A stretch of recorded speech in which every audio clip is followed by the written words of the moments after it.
欧洲自己被 JD Vance 公开羞辱，你是欧洲文明自杀崩溃的罪魁祸首。那欧洲丢脸丢到家了，没有人敢吭声啊！丹麦、挪威、瑞典、芬兰要被课征这么高的关税，只是因为他们反对美国要拿格陵兰。德国啊、法国啊、英国那些领导人根本很软弱，那荷兰更不像话。这些该有领导功能的国家表现都那么差，那么软骨头，川普当然会看不起你。那你说欧盟会不会崩溃？不会啦。北约会不会崩溃？不会，因为都是美国的哈巴狗。好，在展开节目第3节的讨论，这一次川普不演了，他对于格陵兰的渴望是非常显而易见的。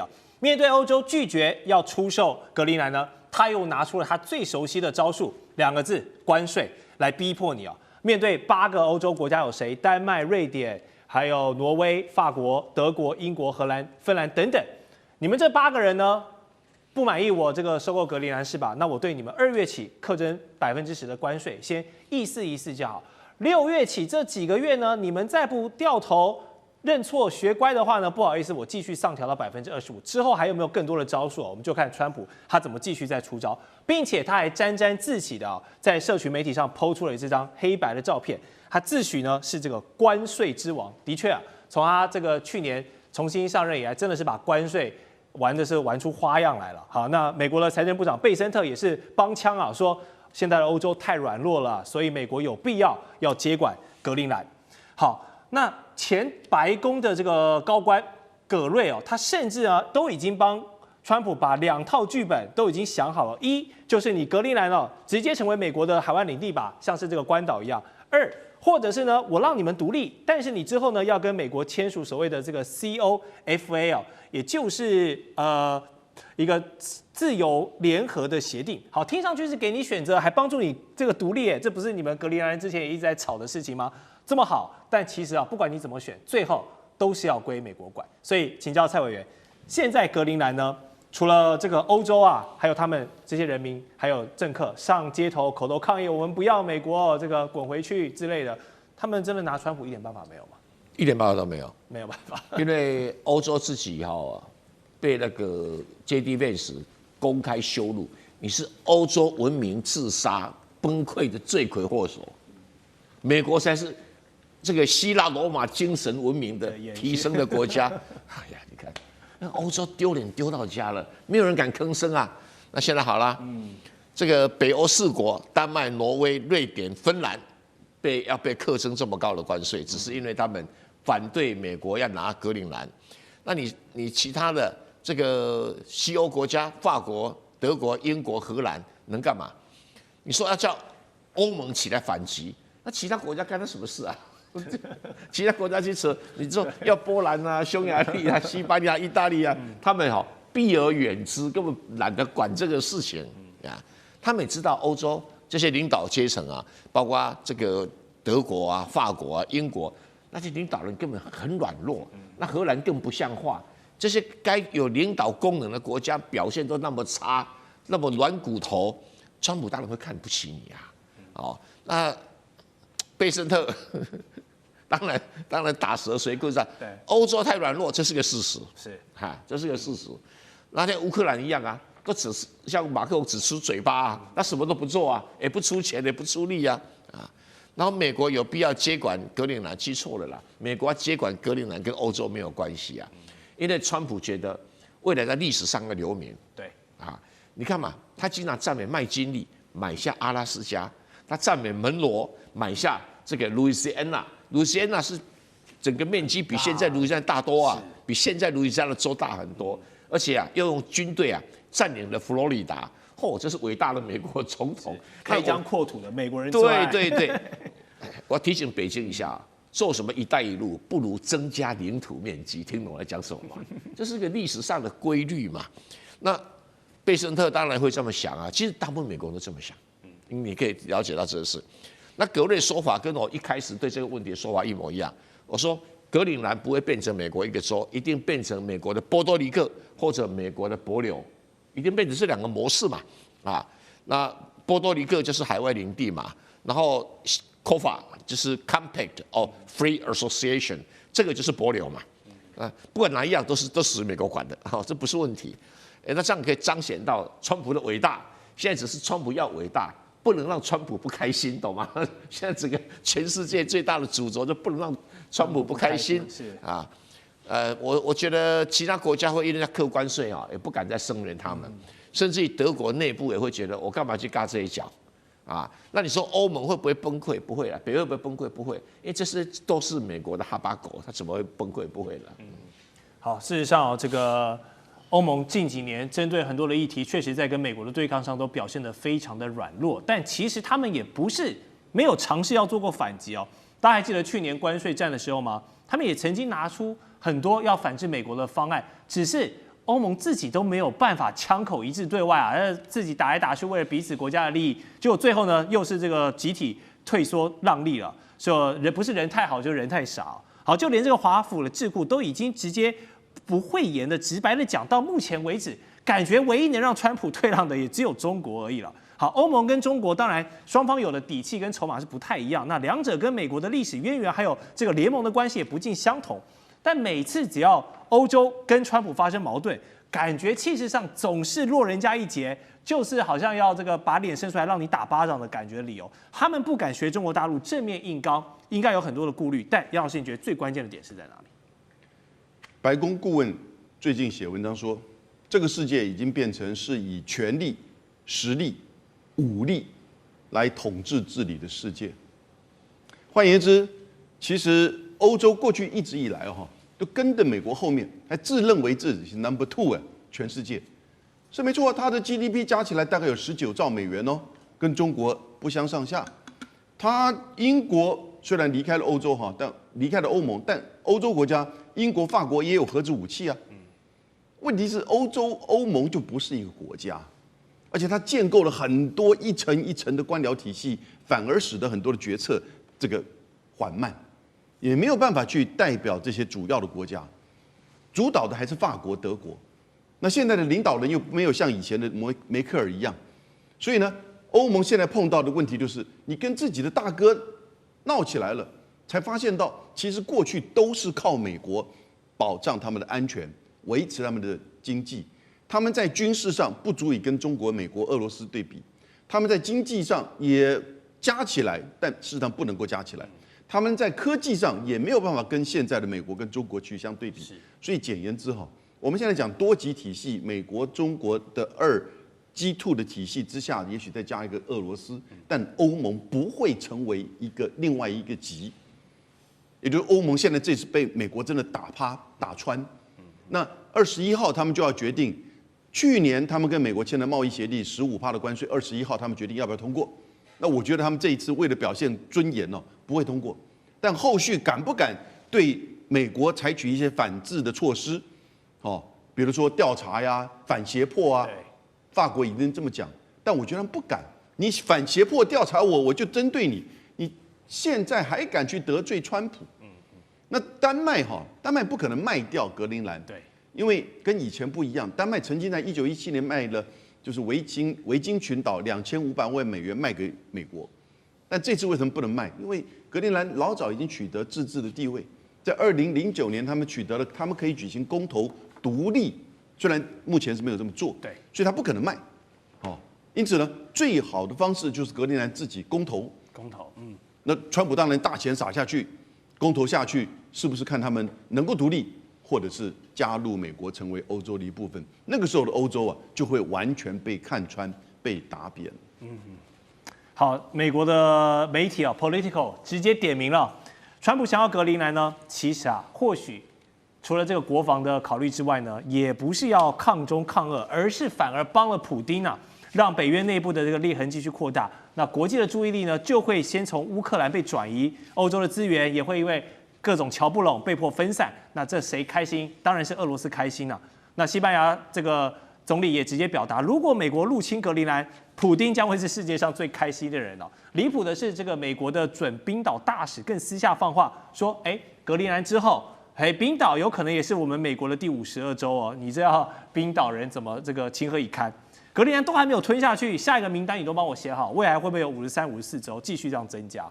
好，普丁拿格陵兰，川普拿格陵兰，普丁拿乌克兰，这是不是这两大这个大佬他们两位领袖背后有这个默契的阴谋论呢，现在在网络上也是有一些人在讨论。另外，冰岛被点名第52州，美国究竟对这个北大西洋到我们北冰洋之间这块区域的执念，不管是从军事也好，更多是军事层面啦。舰长为什么这么想要这一块地方？其实川普讲来讲去，一切都是稀土，其他都是假的。我们仔细回头看一下委内瑞拉，一开始讲的是什么？讲的是毒品。现在大家还记得这么一件事吗？完全不是这一件事。那至于刚刚主持人也讲到有关于国防的部分啊，那其实这个就是我们看到每一年这一个美国国防部呈送到这一个美国国会的中国军力报告里面，我们可以看到，其实格陵兰在这里，他们每一次都用这个图去塑造什么，也就是俄罗斯跟中国大陆的飞弹其实会飞越格陵兰。可是呢，这是用一种地图的诈术，因为它用的是那个投影法，并不是锥形投影法，也就是极圈的部分，其实已经变形了。那如果我们从极圈用这种锥形投影来看的话，那格陵兰在这里，请问一下，这个飞弹到底怎么飞都不会飞过格陵兰？真正会飞过格陵兰飞弹的这些国家，也就是挪威啊，那个还有瑞典啊这些国家，那这些国家可能用飞弹来打美国吗？一点机会都没有。那美国最想的是格陵兰，它上面的一个非常重要的就是很多的稀土，而且我们每一次在看格陵兰的时候，大家都忘了，就是说我们看到它的中心是白白一片。意思是什么？目前是永冻土，可是我们现在处在一个就是那个气候的急剧变化之中，所以我们讲说未来是不是会发现更多的矿产很难讲。但是其实美国还有另外一个想法，他想要封锁中国大陆，也就是我们看到中国大陆如果从上海出发，然后直接的走这个北方航路的话，也就是靠俄罗斯这一段的话，那如果到了鹿特丹来讲的话，它耗费的是13700公里。可是如果按照现在绕经这个马六甲，又绕印度洋，然后从红海上来的话，其实它的路线是20900公里，所以这一个高低差就出来了，也就是可以节省燃料。那这一个部分呢，是我们如果单纯从中国大陆来看，那如果说我们来看美国的以及加拿大的北方，其实也有所谓的西北航道。那这个西北航道，其实如果我们来比对它的冰封的状况来讲的话，它的整个航路适用呢，其实是低于俄罗斯的这一个北方航路的部分。所以其实它要的格陵兰，也就是确保它这个有关于西北航道的畅通。所以我们看来看去啊，每一次川普第一个讲的理由绝对不是真正的理由，所以国防这个有关于飞弹飞越上空，完全只是唬烂，那只是用错了这一个地图的投影法，让大家误以为这一个是中国以及俄罗斯的威胁。那至于俄罗斯关于冰岛的部分，它还有冰岛跟英国之间的航道可以走，所以对于俄罗斯来讲，这一个有关于格陵兰并没有那么重要。是哇，这个川普背后在想什么都被我们舰长给摸透了。接下来持续要关心到的是，为了要对抗中俄，川普现在为了格陵兰，甚至放话说美国要退出北约，真的有可能吗？另一方面，有关于格陵兰的议题，现在最新消息是欧洲急派他们的军力进入到北极地区了，是要着急着对抗美中俄在这边的战线吗？今天一起来做关注3个火线话题。我们今天请来宾特别帮我们做解答，是说川普他为了格陵兰为什么要直接放话？他说：“我不排除我要退出北约。”到底是原因为何呢？刚刚讲了，现在呢，欧洲国家也派他们的军队进入到北极地区了。这些国家包括了德国、法国跟瑞典等等的国家，他们是在防谁呢？是在防中俄美吗？还是其实他们在防的是川普对于北约翻脸这件事情？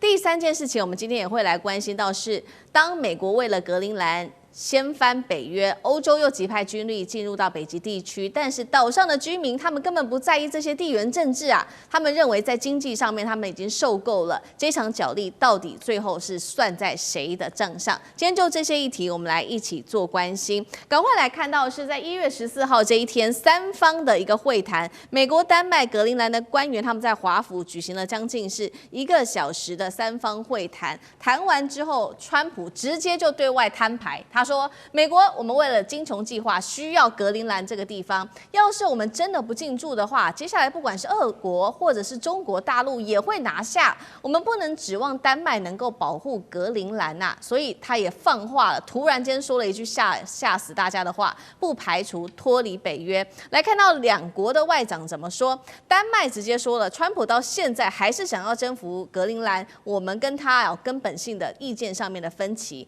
根本没有谈好。再来，格陵兰的外长也说，你美国应该要学会好好尊重其他国家的领土。好，节目一开始要特别请教张将军怎么看川普的金琼计划？为何这边说一定他得要拿下格陵兰，不能就用其他的方法吗？比如说扩大美军基地就好了吗？这样不行吗？川普如果真的敢为了格陵兰退出北约，这对他来说会不会因小失大，有什么样的冲击？张将军怎么看？因为金琼计划对美国来看，格陵兰只是一个理由而已。金琼计划弄不到格陵兰那么大，格陵兰216万平方公里，是60个台湾，60个是占美国980万平方公里的22%，五分之一还要大。它比美国没那边够大了，它是五分之一的美国，你看够不够大？所以说金琼计划就是为了格陵兰这216万。金琼计划只是个理由而已，根本不成立，给你一大块好不好？而且现在已经有美国的雷达站在格陵兰，美国的我们叫做的就是太空的接收站在格陵兰，都已经有了嘛。那金琼计划，我再给你个基地好不好？你要多大的地？因为格陵兰80%是冰雪所覆盖，它的极南边是北纬62度嘛，一大部分是在北极圈里面呢，够大了。所以美国是以金琼计划只是个理由。那我们现在缓过来看，那是为了什么呢？我认为第一个，让美国领土，美国再度伟大。美国983万平方公里，加上了216万平方公里，就变成了1200万平方公里，那是够大了。你看看，所以是不是川普的这个野心就够了？对。还有一个就是我们讲格陵兰人口太少，那么大的面积只有57000人，是不是太少了？所以很简单嘛，那我要一拿驾轻就熟，一马平川，我要软取，我直接。拿钱买的，才57000个人算什么？我拿丢钱给你好不好？你们这57000个人能够多少钱？我给你买就好了嘛。所以我倒认为，那个最重要的这一个就是它的国土面积大。第二，格陵兰下面有非常多的矿产，尤其是稀土，还有石墨，还有镍，还有铜，还有黄金，还有不要忘了还有钻石，哇，那么多哎！因为它216万平方公里，下面多少矿产？而且我们知道地球越来越暖化，你这些格陵兰是冰天雪地啊，慢慢，因为地球的暖化也慢慢可以开发了。那不是吗？刚好嘛，搭配了整个的环境变迁、气候变迁，不是就顺水推舟了。所以我们来看第二个来看，就是因为矿产，那矿产不得了多少钱啊？尤其是稀土，那美国最缺稀土，那直接在这边就有稀土了。这是美国的国土之后，美国开始大肆开采，这是我的了，我的家了。所以他认为川普他可能志在必得。第三个，我们来看就是。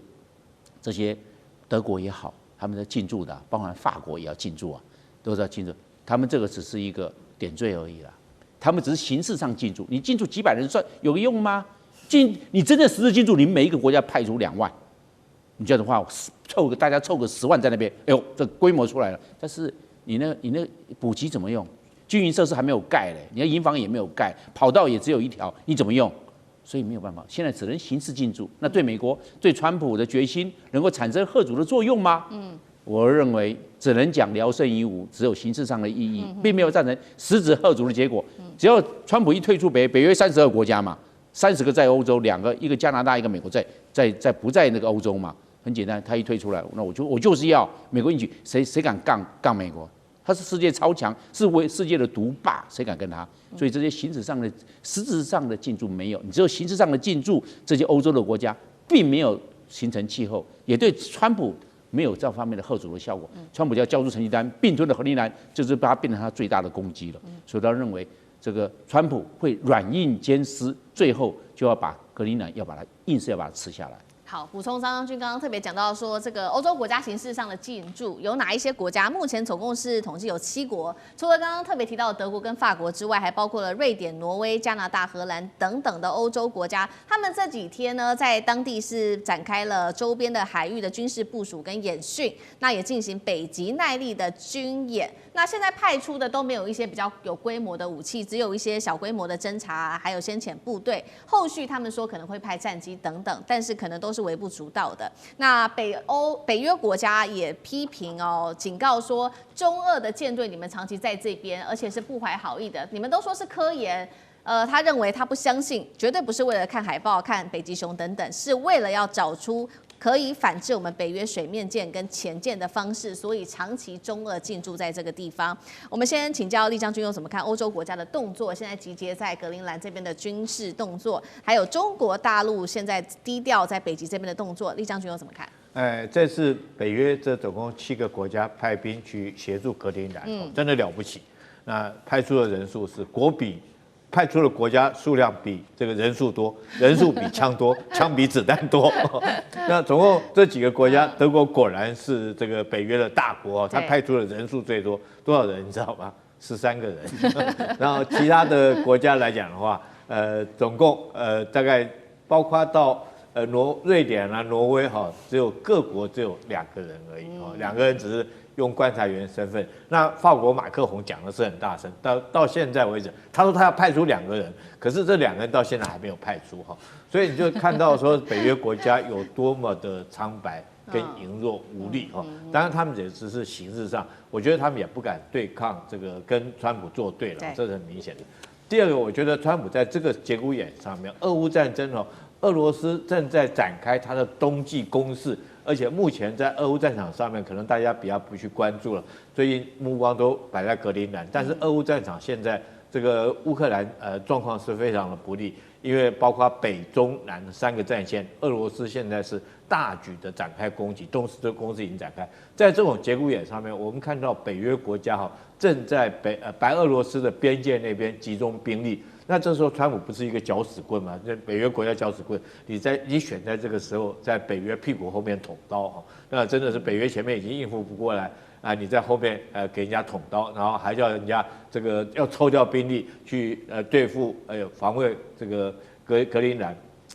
所以难怪川普会讲，我觉得他从这个动作你看到，他事实上真的是不重视北约，他只在意自己国家的这种领土的扩张跟自己国家的安全他其实并不在意北约，所以他说北约他要退出啊，我觉得他讲这句话是真心的，因为他觉得北约每次都占他的便宜，花他的军费他花钱去保护北约啊，北约都这个自己本身都不能自立自强，他每年要花那么多的钱在北约上面，所以这次我觉得他讲要退出，他不只是要退出北约他在联合国里面已经退出了66个这个相关的组织，他也都退出了，所以我们看出来川普他到底是一个自私自利的生意人，他只为自己着想。那我们现在回归到格陵兰来讲的话，这个岛重不重要？我如果说就地缘战略来讲，确实对美国有它的重要性在因为我们都晓得，如果说是北极航线，地球是扁的，是圆的嘛从北极那边过来是最近的。那美国的北方一个国家叫加拿大，加拿大的北边才是格陵兰，是最接近北极的地方。那但是这个北极另外一边来讲的话，这个就是俄罗斯的领土。那如果俄罗斯在这边发射导弹那确实越过北极上空就会攻击到美国的本土。但是川普都认为说是你格陵兰只有雪橇拉狗的防卫战力，对不对？这个加拿大不过就是第51州国防战略也非常羸弱，所以他认为自己要有这个能力来保护那现在在北极圈里面，我们讲这个光这个北极圈的战力来看的话，目前这个俄罗斯确实是碾压加拿大的俄罗斯光它的破冰船就40几艘的破冰船，其中还有好几艘是核子动力的破冰船，但是加拿大在这个地方大概只有2、3艘的破冰船，所以如果说就北极的战力来讲的话，加拿大确实不是俄罗斯的对手，对，所以这也就是为什么川普这么急着要格陵兰。但是话说回来哈，其实川普你可以有很多的手段，可以增加格陵兰，它毕竟是你北约的盟国之一嘛，你可以用租借的，甚至可以用其他手段。那你为什么一直坚持要用军事占领的方式？我就牵涉到第二个原因了。第一个原因就是他认为格陵兰在地缘上面确实很重要。第二个，我觉得它就是一种这个要满足他小时候帝王的那种心态，就是开疆拓土的帝王心态啊。这个你知道，当然你回想一下，他之前是要建一艘川普级的战舰，4万吨级的战舰，那像是一个小男孩的小时候梦想，要用积木拼一艘战舰一样。那这时候也是满足他小时候哈，这个很羡慕的那些帝王开疆辟土哈。这个，所以我觉得他用军事一直在强调用军事占领格陵兰，纯粹就是想要满足他孩童时期这个帝王的梦想而已。好，对于美国，对于川普来说，一定要拿下格陵兰，有他的原因，不管是安全的原因、矿产的原因，或者是他满足他帝国领土扩张的原因。但是我们看这些原因，在这一些真的格陵兰人民的眼中，他们完全不在意，他们也不在意这些地缘政治，因为他们认为这57000名的居民，他们认为说，他们现在最受够的就是当地的经济表现实在是太差了。格陵兰的经济结构，带观众朋友稍微了解一下，其实98%左右的出口额都是靠渔业的。如果要做这种矿产稍微附加价值高一点的话，他们还要投入数十亿美元的开发成本，而且对他们来说，这个转型看起来是非常非常困难的。那所以格陵兰目前是高度依赖丹麦政府，每年会补贴他们超过10亿美元的补贴，但是我们看到经济成长率在去年只有0.2%，经济陷入停滞。杨老师怎么看？我的观点是，我认为在委内瑞拉、格陵兰跟伊朗三者之间，这3个现在川普都想要伸手进去。格陵兰对川普最重要，而且接下来的这3年，格陵兰很可能在美国的全面的压力之下，就会用什么样的方式加入到美国。简单的讲一下历史哈，1867年那个时候，美国的政府跟俄国买下了阿拉斯加，720万美元。那个决定是当时的国务卿叫做舒尔德。那舒尔德是做过参议院的参议员，然后跟林肯总统竞选总统，他失败。那林肯总统当总统的时候，就找他做国务卿。然后呢，进行内战。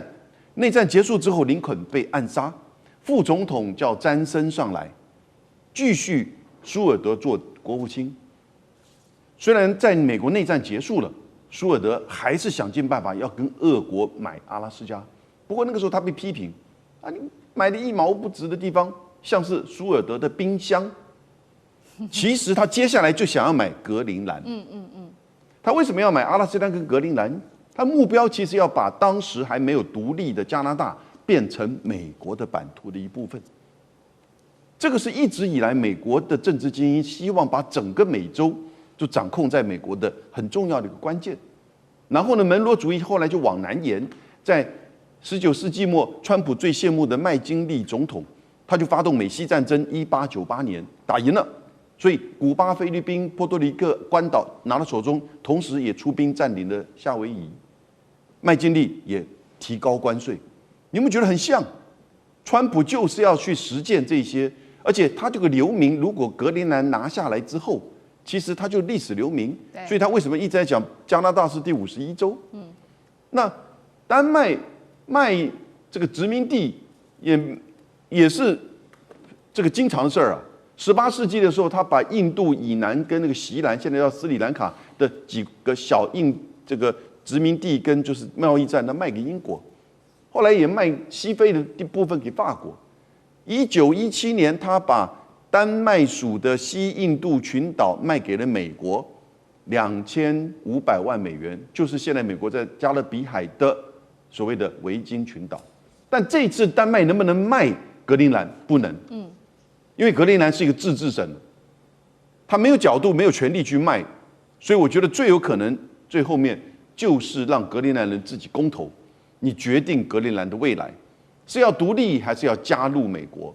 那这个时候美国就可以10万，每个人10万、20万发下去啊，因此，我觉得其实从这个角度来去思考，而不是单纯就是战略、矿产、航线这些都重要，都重要，都有意义。但是呢，它有它的一个历史背景，然后呢，这些北约国家跟丹麦不会因为格陵兰去跟美国翻桌子的。好，持续要来特别关心到的是，川普玩脱了吗？因为法国这个时候怒呛要退出北约，另外还有就是美军在欧洲的基地会不会全面失效呢 ？CIA 有没有渗透在格陵兰当中？今天就这些议题会一起来做关心。3个火线话题，今天我们请来宾特别帮我们做解答，是川普的下一个目标，看起来就是格陵兰了。那现在欧洲国家几个重点国家跳出来呛川普了。他说逼到了法国喊说我要退出北约，欧洲则是反呛封杀美军基地，这是美国亲手引爆的北约瓦解时刻吗？如果真的不幸美军一旦失去了欧洲立足点，美国的霸权在全球还剩下多少呢？这第一个问题。第二件事情，我们来看到川普持续的骂丹麦，翻历史旧账，还讲到这个雪橇赛的政治化。川普是不是在复制委内瑞拉模式呢？因为是不是他未来想要动武，在针对于这个丹麦，针对于格陵兰动武来制造一个正当性 ，CIA 有没有可能渗透在格陵兰当中？这是第二个问题。接下来第3个问题，我们来关注的是川普把有关于格陵兰的问题，怪给了中国大陆跟俄罗斯哦，把他们列为这个有害于安全哦。那川普的强硬操作会不会把这些北极的盟友一个一个推向中俄的怀抱？今天就这一些议题，我们会一起的来做关心。好，川普呢，他对于格陵兰现在真的是正式的盯上了在北极圈的这个格陵兰，因为我们来看到啊，在深夜的时候，没有想到他就默默的公布了来自于白宫的4张照片。这4张照片，其中1张我们来看到川普现在正在俯瞰向这个窗外来做俯瞰的照片，在椭圆形办公室。那他俯瞰的就是美军在格陵兰的休尔空军基地。他还配上了一句话，这句话叫做"点击以监控情势"哦。白宫其实到目前为止也都没有否认有关于是不是对格陵兰采用这种军事上面的威吓哦。那印度的媒体就直接说了，这已经引起了丹麦等多个北约盟友的反弹跟炸锅，所以立刻我们来看到2个国家立刻做反弹。首先是法国，他说呢，已经正式的出现了退出北约的决议草案。荷兰的前国防部长也说，一旦美国你真的敢并吞格陵兰，你在欧洲的基地会全面的失去合法性。法国、荷兰都提出了正面严正的警告，欧洲真的敢对川普硬起来吗？美军如果失去了在欧洲的基地，对于美国在全球的霸权又有多大的冲击？委员怎么看？对，我觉得欧洲的国家不要轻忽川普要取得格陵兰的决心哦，就是川普是玩真的哦。就从川普在处理委内瑞拉、处理伊朗的事情上，大家都应该可以搞清楚、弄明白哦。就川普不是只会这个出个声音去恫吓吓人家而已哦，他是真的会采取行动的。那么显然的，如果格陵兰这件事情没有得到一个妥善的解决，你说有一天看到美国就算出兵格陵兰，恐怕都不令人意外哦。就川普从加勒比海的海盗，再当北海小英雄，再去中东当阿里巴巴40大盗哦，对他来说这根本不算什么的哦。他的角色变换非常的快，所以从此世界上已经没有世界警察了，也没有什么美国队长了，现在就剩下的就是一堆不断在全世界各地掠夺资源的这种帝国主义重新复辟了啦。那么在这种情况之下，欧洲的这些侏儒哦，这些懦弱的政治领袖，如果以为只是靠出一张嘴就可以吓退川普，那你们就真的太蠢了，也太天真了。就事实上，在这件事情上，如果你们只出一张嘴，只会用这种不断的用声明、不断的用警告，最后会看到什么呢？最后会看到的就是美国迅雷不及掩耳的真的把格陵兰拿下了。那到时候你们该怎么办呢？你们是要出兵打回来吗？你们敢吗？你们有这个种吗？所以，如果今天欧洲真的要挺丹麦，真的要挺这个守住格陵兰，要采取一些具体的动作啊，不要做别的。第一，你欧盟敢不敢把冯德莱恩给撤换掉嘛？他们摆明就是美国这个小妹啊，就美国能够掌控的人哎。你北约要不要换掉吕特呢？吕特是怎么样卑躬屈膝的那种哈腰逢迎的对着川普的？你有种你们欧洲的国家就先换掉冯德莱恩，换掉吕特，那你就会让大家相信欧洲要走自己的路了。然后第二，如果你们真的有这样的决心去捍卫格陵兰，现在出兵还来得及呀。现在格陵兰美军的驻军都比格陵兰自己本身的保卫力量可能还要多了呢。那你接下来呢？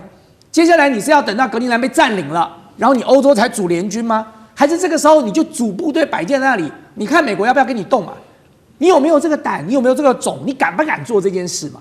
对，你什么都不敢做，你就靠出张嘴。俄乌战争也出张嘴，格陵兰也出张嘴，然后到最后呢，什么都没有了。第三，如果今天欧洲的国家有这个决心，现在就叫美国的基地全部撤出来啊！美国的基地现在已经成为美国掠夺资源的前进指挥所了，成为美国掠夺全世界资源的前线据点了。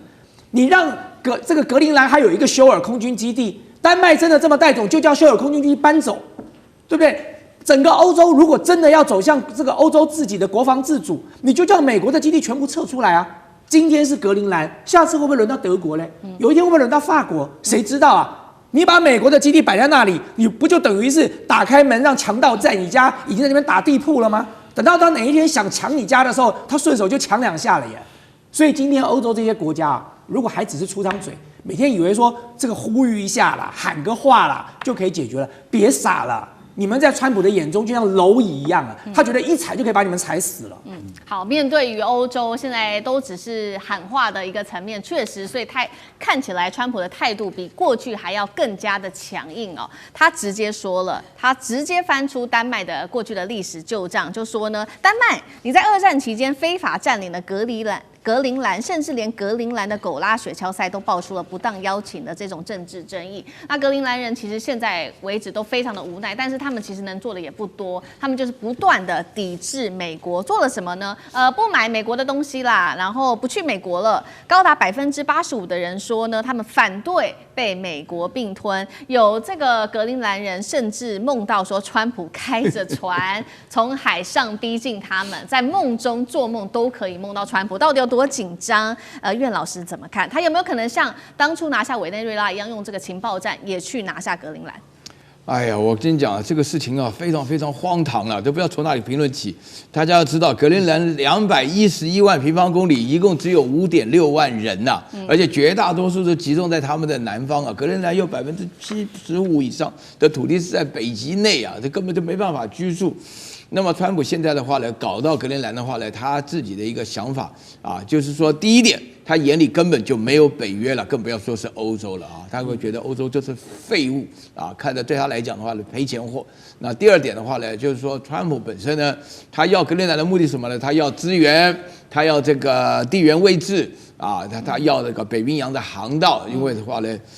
那么我在这边要告诉大家，川普做的事情啊，他对于这个丹麦啊，或者格陵兰极尽侮辱之能事啊，要军事入侵的时候，他还特别讲说，这个丹麦在格陵兰的防卫武力只有2架狗拉的雪橇，我算了一下，大概有个每一架雪橇大概有个6只狗，就2个人加12只狗，然后要派出特种部队来，这怎么可能嘛，对不对？因为那个委内瑞拉基本上人家还有3000万人，整个这个真的是笑话笑极点。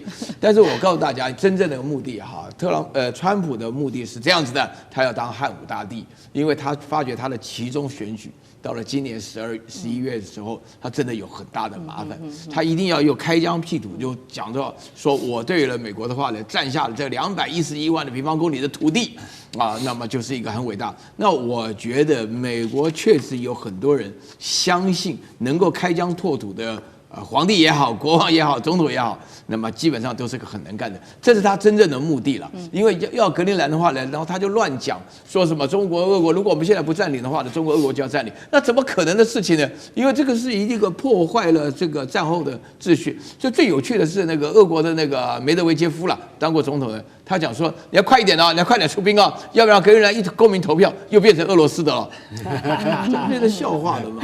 是好，确实哦，所以这个川普现在要拿下这格陵兰，如这个因为老师帮我们看到了，除了抬升自己的政治声望之外，刚刚老师也帮我们特别提到了，还有资源，还有战略哦，因为它的位置其实相对来说真的非常重要。格陵兰，我们看一下这一颗地图，其实呢，它呢握有稀土、铀矿、能源命脉之外。它的地图上面可以看到，它是卡住整个北极航道的，同时跨越了欧美之间的一个距离哦，所以呢，也是这个北大西洋跟北极战略的一个战略咽喉。那川普又不断在这个时候拿中国大陆跟俄罗斯当借口，说他们一直不断的靠近这个地方。那中国大陆跟俄罗斯也跳出来痛骂川普。我们来看到中国说的，中国说，他们在北极的一切行动完全符合国际法。俄罗斯也酸说，美国啊，你再拖下去，格陵兰恐怕会先公投加入俄罗斯。接下来有没有可能格陵兰对于中国大陆跟俄罗斯的态度会比过去更开放？看着自己盟友川普对他们这样，有没有可能他们改变态度？干哥怎么看？我觉得俄罗斯总统开这个玩笑蛮有趣的，就是说你赶快哦，你赶快动手哦，哈，川普，不然的话，到时候他们一公投的话。他们可能要倒向俄罗斯哦，哈，对不对？他是开一个玩笑。可是我可以告诉各位，其实格陵兰人他们完全不想当丹麦公民，更不想当美国人。他们想要独立。他们的种族叫做因纽特人啊，因纽特人其实坦白讲就是爱斯基摩人的一支。他们认为格陵兰是他们的故土啊，是祖灵之地。虽然人数真的很少，你知道格陵兰上只有两种人，一个就是原住民因纽特人。另外一个就是北欧海盗，就是丹麦人啊，丹麦人之前他就是维京海盗，然后慢慢到了现代化的话，他其实老实讲一句，全世界很少有地方人口越来越少的，格陵兰就是一个地方。他以前在2战期间左右，人口最高峰的时候大概有8万人，现在剩下多少？5万7，越来越少。为什么会越来越少？实在生存条件太恶劣了，所以只能够派出狗拉雪橇去守边防，没有办法派真正的军队，因为军队会活不下去。大家了解说，必须要知道，其实，在格陵兰从2次大战到现在，都有一支美军在那边。川普每天叫，但是世人不知道，都已经忘记了。美军在格陵兰岛上有。美军一直在皮图菲克空军基地，结果现在这个皮图菲克空军基地已经提升为什么？成为太空军基地了。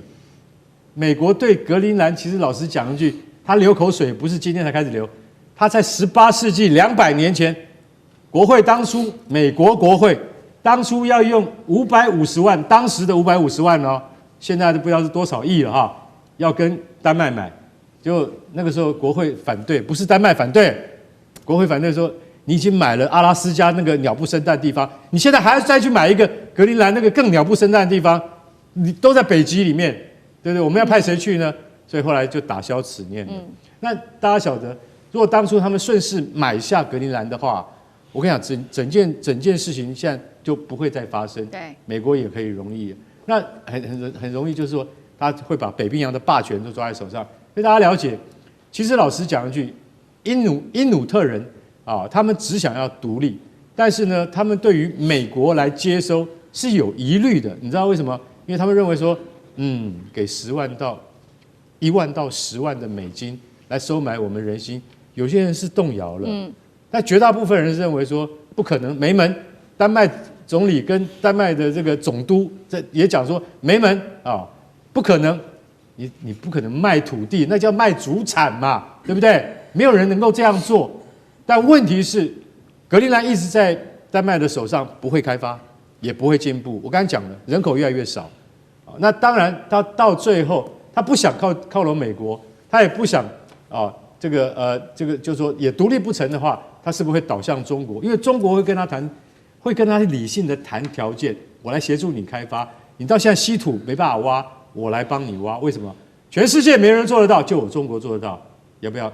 跟我们合作，我觉得中国在这方面是可以多琢磨一点力气的。好，谢谢。同时，你说刚才我们在讲说法国，他说他要退出北约，对，其实法国不需要讲退出北约啊。法国说要退出北约是一件很奇怪的事情，北约是要自己保护自己的。然后你忽然说美国这个侵略了北约的盟国，所以我就退出了，那代表什么呢？这代表你闪一边去看了嘛。对。如果今天法国真的带种，你只要宣布一件事就好了，格陵兰就不会落入美国手上了。你现在宣布你法国对格陵兰提供核武保护伞。就这么一句话就够了，对，你法国已经对这个北约的一些国家做过承诺的，你要不要针对整个北约的国家都做出承诺呢？只要北约任何一个国家被攻击，我的核武保护伞就提供了。美国可以为南韩提供核武保护伞，你法国敢不敢对格陵兰提供？川普就怕核弹啊！全世界他什么都不怕了，他就怕核弹。所以为什么金正恩是他的好朋友？为什么这个习近平是他的好朋友？为什么普丁是他们的好朋友？因为他们有核弹。所以如果你法国真的要互助欧洲，这句话就够了，不用去退出北约啦。好，谢谢委员。好，接下来关心到的是川普这一回直接点名了，我要接管格陵兰。难道北极战争进入倒数了吗？美中俄会不会在此擦枪走火？赶快来关心到今天的3个火线话题，会请来宾帮我们特别做解答的。川普此刻又在高喊呢，他要接管格陵兰，北极是否进入战争前的准备呢？我们今天也会关心美中俄在这边的角力。接下来看到的是来自于美国的媒体也特别做了一个报道。特别提到了中国威胁论，他说大陆的科研潜艇已经深入在北极的冰层里面，中俄在北极的实际影响力是否已经开始压过美国，让美国如此的担忧呢？这是第2个问题。最后今天也会来关心到，如果这边提到美国真的对格陵兰动武的话，北约会不会第一次因为美国而引爆自己联盟之内的内战呢？丹麦首相也在此刻最新出来警告，他说：“美国，如果你攻击的话，北约就会玩完。”今天就这些议题，我们都会带观众朋友一起来做解读。赶快来关心到的是，川普之前有说他要接管格陵兰，但这一次他又再次很严肃的提到。美国需要格陵兰，并且就说呢，格陵兰的位置真的是实在是太重要了。但是眼前看到的问题就是中俄船只啊，全面的覆盖在这个地方了。那么主权国丹麦啊，都已经看到这样的状况，还是无力因应。他甚至说呢，目前在北极的防务上面，丹麦你竟然只增加了一台狗拉雪橇而已，痛批说丹麦你到现在为止防御的能量实在是太不足够了，无法满足我们美国的国安需求。因此呢，川普说他已经派人推动了，会把格陵兰并入美国当中。我们看到《华尔街日报》持续帮助川普来加码，他还扩大中国的威胁论。他说，大陆正在加速布局北极，对美国已经构成了重大的威胁。尤其在去年夏天，可以明显看到大陆的科研潜艇首次的在北极这种很厚的冰层下面，达到数千英尺的深处，完成了载人的深潜。他说，这个是对美国来说一个军事上跟商业上的一个威胁了。那么我们也看到，除了川普本人自己说到这个中国威胁论，这一位我们先来看到这个地图，川普的政策幕僚长兼国安顾问，他的妻子叫凯蒂，他也直接在社群上面发布了一个格陵兰的地图。大家关注到这格陵兰怎么怪怪的呢？因为上面竟然是美国的国旗，并且呢，他的妻子还发文配着上面标注说即将推出，就是 coming soon， 是美国要去占领格陵兰的意思吗？这贴文一出啊，不到1天，浏览次已经破了1200万，在网络上引爆非常大的热议。所以节目一开始特别请教大使怎么看川普喊出的接管格陵兰。其实这一回丹麦是非常非常的担心了，他们觉得事情有可能会真的发生，北极是不是已经进入到战争前夕，也会关注到美中俄在这边的角色。我想川普要格陵兰应该不是开玩笑的，因为他昨天在飞机上接受访问啊，记者问他那格陵兰怎么看，他说格陵兰对美国的国家安全太重要。对，他说啊，这个丹麦是无力来保障格陵兰的安全的，这个国家是一个罪儿小邦啊，没有那个能力。然后他说，现在在格陵兰附近啊，就是俄罗斯跟中国的船只，到处都看得到。那我不晓得他有没有证据啊，就是啊，到处都是中国跟俄罗斯的这个影子啊。所以呢，他说啊，他们这个美国啊，对格陵兰是他不是开玩笑的。那人家就说，记者就说，那你欧洲人会不会造成你们跟欧洲的这个中间的美国跟欧洲之间的这个争执啊？因为丹麦是属于欧盟的国家嘛，那欧洲很多国家也替丹麦讲话了。那所以川普说，他说不会，他说其实说真的，欧洲很多国家都希望把格陵兰交给美国，为了安全的理由。当然就是说，川普我看他也不是开玩笑，因为川普1.0就曾经讲过格陵兰啦。那这次他要卷土重来，他当然格陵兰，我觉得今天他在委内瑞拉这一场胜局之下哈，他有一点想乘胜追击，因为我看昨天他在电视在这个飞机上啊，那个弹性之足啊，弹了1个多小时，然后有一个美女记者在他面前一直问问题，他就一直打，然后那个都是深夜啊，他还是可见他对于他的这个打这个哈，这次马杜罗哈把他绑回美国啊，他是非常得意的。这种得意之间就很容易啊，他想乘胜追击。那其实我自己的看法，我看了格陵兰从地理上来讲的话，真的它是比较靠近北美的，哎，它跟加拿大是连在一起的啊，尤其那个地方到了北极以后啊，那很多地方都是冰封的，对不对？那你跟欧洲，说实话，它跟欧洲是有距离的。所以我觉得这个川普不是门罗主义吗？我看他这个唐罗主义哈，更进一步啊，可能就变成就是说，他认为这个美洲在地理上应该是把这个格陵兰一起划进来了。那格陵兰当然它现在目前是很难开发了，可是它的土地有216万平方公里啊。那你要知道，很多这些地球科学家都在讲说，其实人类暖化，有些小岛会淹没。有些地方会太热，有些会有很多极端气候，可是有些地方是受惠的，受惠的就是俄罗斯的西伯利亚跟将来的格陵兰，他们可能那个冰层这个可能会将来气候的变化，他们可能是最适合居住跟开发的地区，所以川普要当凯撒大帝的话，我想他可能要在美国历史上留名抢一块这么大块土地的话，他可能会自己觉得应该又可以得一个奖章吧。好，川普想要乘胜追击，看起来拿下格陵兰已经是必要的，川普势在必行的这个节奏。那现在川普也特别提到了嘛，还有美国的媒体也特别提到了说中国威胁论。刚刚看到这个科研船，现在是主要用在科学上面，但是在美国的挑衅之下，有没有可能越界走向军事备战？有关于大陆的角色，那包括了中俄联手在这边的影响力，现在有没有可能跟美国真的起冲突？干哥又怎么看？其实我说一句实在话中国科研潜艇这个可以潜到冰层底下数千英尺深，这个不是新闻啦，早就已经可以了啦。只不过川普再把它拿出来讲一遍，说你看，中国潜艇已经跑到格陵兰下面去了，这很严重哎，对不对？你们格陵兰人还不赶快想办法要谋取自己的利益嘛，对不对？卖给我们美国。我帮你把防卫全部做好，我还帮你开矿，对不对？一举数得。而且老实讲，那丹麦的那个总理跟丹麦总督尼尔森他就讲说，我们是主权独立，我们属于丹麦。你现在到底在讲你在练什么疯话，讲什么疯话？可是川普不是这样想，他认为他把那个16世纪的那个阿拉斯加拿来当做跟现在的这个格陵兰在同一个地位上比较，就是说，当时我们从俄国买了阿拉斯加之后，阿拉斯加现在你看资源开采丰富，而且成为我们北美很重要的一道屏障。那你格陵兰如果说由我们来控制的话，更可以阻绝俄罗斯和中国势力。所以这是站在美国的角度去看天下，去看整个世界的战略前沿的那种布局它看起来很正常，可是所有的国家就觉得很不合理啊！丹麦说我是北约成员国，现在也是同样是北约成员国的美国要来侵略我们丹麦，那我们要向谁申诉啊？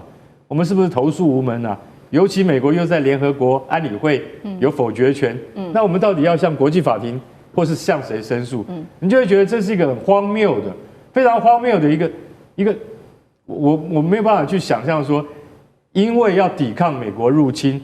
而自家人在这个联合国里面、安理会里面给搭起来，所以这一次还有更妙的一件事情，美国最近批准了什么？批准了卖给那个丹麦三架这个我们中华民国日夜梦寐以求的反潜机，叫做 P8海神 Poseidon 海神反潜机，现在是全世界最一流的反潜机，也就是说水底上面跑的。什么东西它都抓得到，这就叫 P8反潜机，那就是从哪里改过来的？从 P3改过来的。P3就是我们现在现役的我们现在台湾海军现役12架 P3 北极星反潜机。那结果呢？现在更进一步，更高一级的叫 P8海神反潜机，他决定卖3架给丹麦了。奇怪，你不是说你要帮丹麦防卫吗？你还卖飞机给丹麦干嘛？而丹麦真的去跟美国买，美国也同意了，就是看不懂，你知道吗？卖东西、买军备、买飞机是一回事，对，我要侵略你又是另外一回事，对，你就觉得很讽刺嘛。是，所以他说：“你说我只有狗拉雪橇，我就跟你买飞机啊，你也卖给我了，这个事情会怎么发展下去？你觉得？”那是一出荒谬的闹剧，而川普，你不要再一直讲那些痴人说梦的事情，因为它绝对不会发生。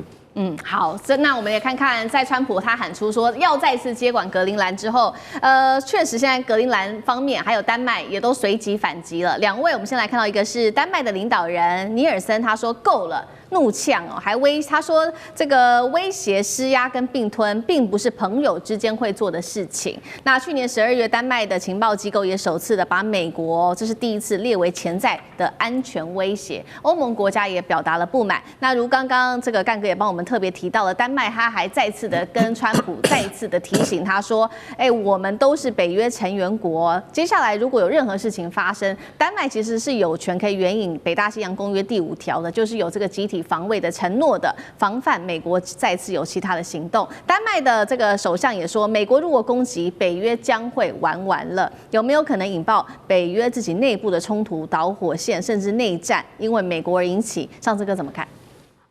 首先对格陵兰的这个事情，我基本上是很悲观的哈。那我是很乐观，川普会把格陵兰拿下来。我甚至个人推测，2026年底或2027年有可能就有这样子的具体动作。为什么这样讲？川普对格陵兰，除了上届来讲，他在去年刚当选的时候就已经讲了。可你看，丹麦到底做了些什么？格陵兰实质做了些什么？首先，北约跟这个丹麦之间的关系，丹麦相对来说是比较疏离了。虽然丹麦本身的军力其实在北约当中也有贡献，表现的还可以，但是对于自己本身这个国家死都没有想到，也都没有准备，格陵兰有可能会被拿走，没有这个准备。可是当现在川普这样想，我想他们骨子里还不相信。所以你没有看到这1年来积极、非常害怕或可切的准备，所有这些都是喊一喊的外交动作，废一废这样子而已。所以你说真正要防止美国拿，没有别的，就是只有跟中国跟俄罗斯直接间接有些挂钩，可是这就是丹麦做不出来的事情，就卡在半空中哈。所以我觉得这个部分首先是就丹麦跟北约之间的关系，而且北约很现实啦，一旦现在川普的主义扩张军权到这样的地步。你说整个欧洲北约会直接起来对付美国，黑吉伯克列给代击。而且我们现在我一直注意一点，如同刚刚大使所提到，我觉得在这一次这个对委内瑞拉对我最触动的是什么？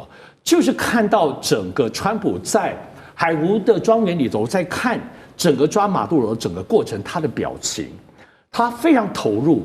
这是一个他自己出场一个军事权力当中，他一动念就可以把所有的职权都完成的那个权力欲望的东西，我觉得比关税战，比任何他在去年当中所有一切的国际外交的那些狠招来讲，我觉得是最刺激权力欲、最容易让人上瘾的东西。所以这个东西会持续下去的。而且格陵兰现在真的说实在的。在现在所有来看，就是其实有很多欧盟的抗议，对现在此刻上瘾的川普来说，就是吠叫的狗，拍一拍或者给点肉，不就结了吗？这些东西对他来说是什么压力？那个部分是不对称的，这个权力的状况。而且坦白说，从美国的角度来说，可能唯一的问题就只是地广人稀而已。就是你虽然说我把格陵兰攻下来，可是要真正的治理或掌握、开采稀土，可能也不是容易的事情。但要拿下来这件事情，其实相较于现在委内瑞拉来说，更的简单多了。而且最后要注意，全世界现在都有看到这个趋势的变动，威权强权的绝对性，它产生的不只是政治意识，像关税战这种东西跟金钱，你现在看到是物理跟地理的空间也都开始被掠夺了。对，如果格陵兰真被我拿去，我觉得也符合趋势了。